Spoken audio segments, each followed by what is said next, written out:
Je joue beaucoup avec la perception que nous avons dans l'histoire et c'est ça que je trouve vraiment fascinant. Je m'inspire beaucoup de la peinture de l'histoire, surtout les artistes de la période néoclassique en peinture. Ces artistes-là se gênaient pas à faire de la politique, de passer un message officiel par rapport à la peinture. Ces peintures-là se basent surtout du livre de Longfellow, d'Évangeline, puis c'est une histoire très romantique de l'histoire de l'Acadie. Puis en fait, un génocide, c'est jamais romantique, mais ils ont eu du succès à le rendre visuellement romantique. Les Acadiens sont très calmes et très nobles, puis ils attendent patiemment le bateau de se faire déporter ou tuer. Et on sait maintenant, à travers des journaux de soldats qui étaient là à l'époque, c'était le chaos total. Mais c'est pas ça qu'on a avec la peinture de l'histoire, surtout l'histoire de l'Acadie.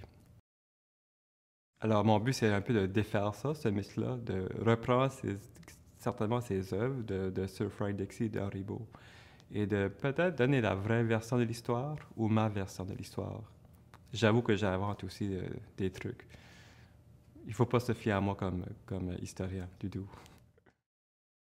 Ce qu'on a ici, ce sont des croquis, des études de couleurs que je fais. Quand que je prépare un tableau, c'est un long processus de recherche. Pour moi, c'est des outils de travail.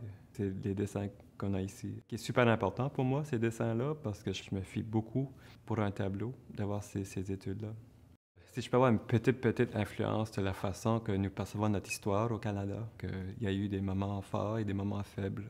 Puis l'histoire acadienne, c'est un moment faible selon moi. C'est un génocide qui avec les Mésorindiens, c'est une triste histoire. Peut-être que les gens peuvent reconnaître ça au moins, qu'il y a eu ça, que ça a existé de l'histoire. Ça arrivé il y a quelques 250 ans déjà, mais que ça fait partie de l'identité acadienne. C'est ça.